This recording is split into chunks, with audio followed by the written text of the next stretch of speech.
तक मैं कहूंगा आपको। क्या है, जरा मुझे ये भी हमारे दर्शकों को समझाइए, क्या पहलू है रिलीजियस?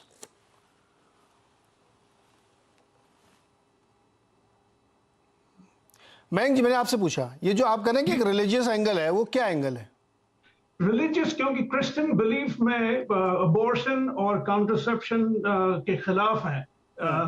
तो उनको लगता है जैसे आपने जिक्र किया था कि कंसेप्शन पे क्या उसको लाइफ कहा जा सकता है। मेडिकली तो ये बात अभी भी इतनी ज्यादा क्लियर नहीं है, लेकिन देखिए यहाँ तो कुछ स्टेट्स ने 15 वीक तक बैन करने का फैसला लिया है, जबकि मेडिकल एस्टेब्लिशमेंट जो है वो करीब करीब 24 हफ्ते के आसपास कह रहा है कि 24 हफ्ते के आसपास मां की कोख से बच्चा जो है, fetal viability as they call it, it's after about 24 weeks. That's the medical part, but my point is जो लोग चुन के आते हैं वो ऐसे इलाकों से चुन के आते हैं जहां के ये क्रिश्चियन बिलीफ्स बहुत ही स्ट्रांग है, और वो अगर जीतना चाहते हैं तो उनको इस बात का सपोर्ट करना पड़ेगा कि हम अबॉर्शन के खिलाफ हैं, कॉन्ट्रसेप्शन के खिलाफ हैं।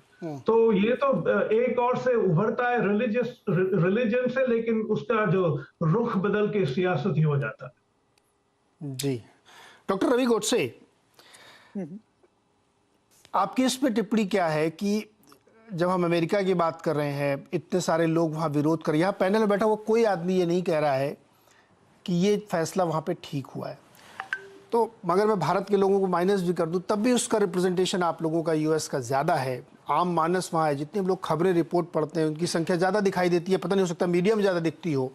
अगर इस तरीके का जनरल परसेप्शन था वहाँ पे, तो फिर ये कैसे एक्सेप्ट किया? खाली ये इसलिए क्योंकि ट्रंप ने वो अपॉइंट किए थे जजेस, इसलिए वो कर दिया गया है क्या? नहीं वो, और देखो ये जो डिबेट है, हम लोग बार बार कह रहे हैं कि इंडिया पीछे है या अमेरिका इतना बड़ा देश है। अगर इंडिया का हिस्ट्री देखा तो हम दुनिया के कई आगे हैं। इंदिरा गांधी 1966 में प्रेसिडेंट बनी, प्राइम मिनिस्टर बनी थी। मार्गरेट थैचर 1979 में बनी थी। अमेरिका को अभी फीमेल प्रेसिडेंट अब तक नसीब नहीं हुआ है। तो भारत कई आगे है इन देशों से, लेकिन कभी तो लिमिट डालनी पड़ेगी ना। जो अमेरिका में ज्यादा लोग नहीं है जो इसमें विश्वास रखते हैं, ये जो सब मीडिया में ज्यादा है और फ्रिंज जो राइट वो है वो ज्यादा लग रहे। लेकिन मेरा पॉइंट ये था कि कहीं तो हमको लाइन ड्रॉ करनी पड़ेगी ना। जिन लोगों को सचमुच ऐसा लगता है कि जो अबॉर्शन करते हैं कि हम किसी की हत्या कर रहे हैं, तो वुमन का हक तो बनता है, लेकिन हम उनकी बात शांति से सुन ले, ये भी उनका हक बनता है। और मेरा कहना क्या है कि लिमिट कहीं तो ड्रॉ करनी पड़ेगी ना। अगर एक वुमन का ओव्यूलेशन साइकिल चल रहा है और उसका डे 14 है और उसका पति उसके साथ शारीरिक संबंध रखने की सोच रहा है और उसने नहीं रखा, तो इसका मतलब क्या उसने बच्चे को मार दिया जो हो सकता था शरीर संबंध ना रख के? ये एक एक्सट्रीम एंगल हो गया, ये बहुत ही एक्सट्रीम हो गया। हाँ, और दूसरा एक्सट्रीम एंगल है, एक 50 साल का आदमी है और उसकी माँ कहती है बेटे तू मुझे अच्छा नहीं लगता, चल मैं तुझे अबॉर्ट कर देती हूँ। तो क्या अगर माँ ने उस 50 साल के बच्चे को मार दिया तो वो खून होगा या वो? तो कहीं तो लिमिट ड्रॉ करनी पड़ेगी ना। तो वो लिमिट नहीं। हाँ। रवि गोडसे जी, आप दो बातें कह रहे हैं कि एक बार बार आप कह रहे हैं कि लिमिट ड्रॉ, वो लिमिट कैसे कहाँ पर ड्रॉ होगी, लॉजिकल होगी ना। दूसरी बात आप कह रहे हैं कि उनकी बात भी शांति से सुननी चाहिए। उनकी कौन सी बात को शांति से सुना जाना चाहिए जहां पे आपको लगता है कि कोई पॉइंट है जिसको हमको समझना चाहिए? देखो, अगर आदमी को मृतक कैसे घोषित करते जब उसका हार्ट के ठोके बंद हो, राइट? तो अगर किसी बच्चे के हार्ट 5-6 हफ्ते में चालू होते हैं, अगर उन लोगों को अपने धर्म के, जो क्रिश्चियन है उनको धर्म के वजह से ऐसा लगता है उनको, देखो मदर थेरेसा जो भारत में इतनी पॉपुलर थी, उन्होंने भी अबॉर्शन को विरोध किया था। तो अगर उन लोगों को ऐसा लगता है कि ये बच्चा अभी जीवित है और उसको किसी भी हालत में मारना गलत है, ये हत्या है, ऐसा उनको लगता है, ये हक तो वुमन का ही है। लेकिन अगर हम लोग शांति से उन लोगों की बात सुन ले, उनको समझने की कोशिश करें, वो उसे खून कह रहे हैं, तो उनको समझाए कि वो। और दूसरा, इंडिया में एक पेचीदा सवाल क्या आता है, लिंग परीक्षा भारत में कानूनी नहीं है लेकिन अमेरिका में है। अगर कोई भारत की अमीर महिला प्लेन से यूएस आती है, लिंग परीक्षा करती है और बच्ची है, और बच्ची है इस वजह से वो गर्भपात करना चाहती है तो क्या ये अपराध होगा? और अगर ये अपराध हम इसे कहलाते हैं तो क्या उसके वुमन के मूलभूत हक का उससे छीनना होगा? हक या तो मूलभूत है या नहीं है। अगर मूलभूत है तो उस पर कोई डिस्कशन नहीं है। अगर वो किसी भी रीजन के लिए करना अबॉर्शन कराना चाहती है तो वो कर सकती है। और मेरे ख्याल से सिर्फ महिलाओं को वोट होना चाहिए इसमें, क्योंकि जो हम जैसे लोग जो कभी प्रेग्नेंट हो ही नहीं सकते वो क्यों बात करें इसके ऊपर?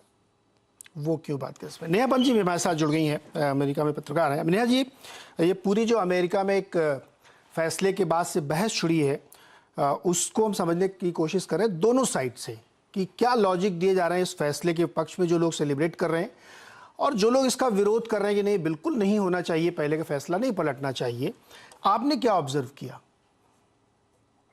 देखिए, ये जो मुद्दा है, मैं इसे कहूंगी कि सबसे पहले अगर आप फर्स्ट इसको पहली नजर में देखें तो ये पूरी तरीके से पॉलिटिकल मुद्दा है। अब ये पॉलिटिकल मुद्दा कैसे बनता है मैं आपको बताती हूँ, क्योंकि जब ये रूल किसने पास किया पहले हम ये देखते हैं। अगर आप अभी सुप्रीम कोर्ट, यूएस में जो सुप्रीम कोर्ट के जजेस का चुनाव होता है वो प्रेसिडेंट करता है। तो एक तरह से देखा जाए तो जिनका बहुमत आता है, जो सरकार होती है, वो जजेस को यहाँ अपॉइंट करती है। इस समय अभी यूनाइटेड स्टेट्स में 5:4 का रेशियो है, जिसमें से 6:3 का रेशियो है, जिसमें से 6 रिपब्लिकन जजेस हैं और 3 डेमोक्रेटिक जजेस हैं। इनमें से 3 को डोनाल्ड ट्रंप ने अपॉइंट किया था, और स्पेशली ये उनकी जो प्रो लाइफ यानी कि एंटी अबॉर्शन, प्रो लाइफ पे जो उनकी अप्रोच है उसको वो कितने उस पे अड़िग है, उसको देखकर उनको अपॉइंट किया गया था। पहली बात तो इसमें जो जजेस ने रूलिंग दी है, तो बेसिकली अगर 5 जजेस ने इसमें बिल्कुल यूनानिमस होके रूलिंग दी जो कि रिपब्लिकन जज थे, और उसमें से जो 6 जज थे उन्होंने कहा कि जो आपको रो वर्सेस वेड का केस था उसको थ्रो मत कीजिए, आप उसको रखिए, लेकिन हाँ इस लॉ को स्ट्रिक्ट बना दीजिए। तो एक तरह से देखा जाए तो इसमें मैं मानूंगी कि अगर आप कॉमन पब्लिक को देखें तो जो रिपब्लिकन्स हैं उनके कोर वोटर हैं evangelical Christians, basically conservative Christian, अगर मैं उसे पॉलिटिकली करेक्ट टर्म में बोलूं तो कंजर्वेटिव क्रिश्चियन उनके वोटर्स हैं। तो उन्होंने ही उनको वोट दिया, और ट्रंप जो कि रिसेंटली जब उन्होंने इलेक्शन लड़ा तो ये जो प्रो लाइफ वाले हैं ये क्यों चाहते हैं कि एबॉर्शन पे बैन लगे? देखिए, ये इनका सीधा आप इस पे और कोई लॉजिक मैं आपको नहीं बता सकती सिवाय कि इनका रिलीजियस एंगल इसमें बहुत स्ट्रांग है। ये कोर कंजर्वेटिव क्रिश्चियन वैल्यूज के हिसाब से ये अपना वोट देते हैं। तो जो इनका कोर कंजर्वेटिव क्रिश्चियन वोटर है वो कहता है कि बाइबल के अनुसार द मोमेंट एक महिला कंसीव करती है तो वहीं से उस लाइफ की शुरुआत हो जाती है।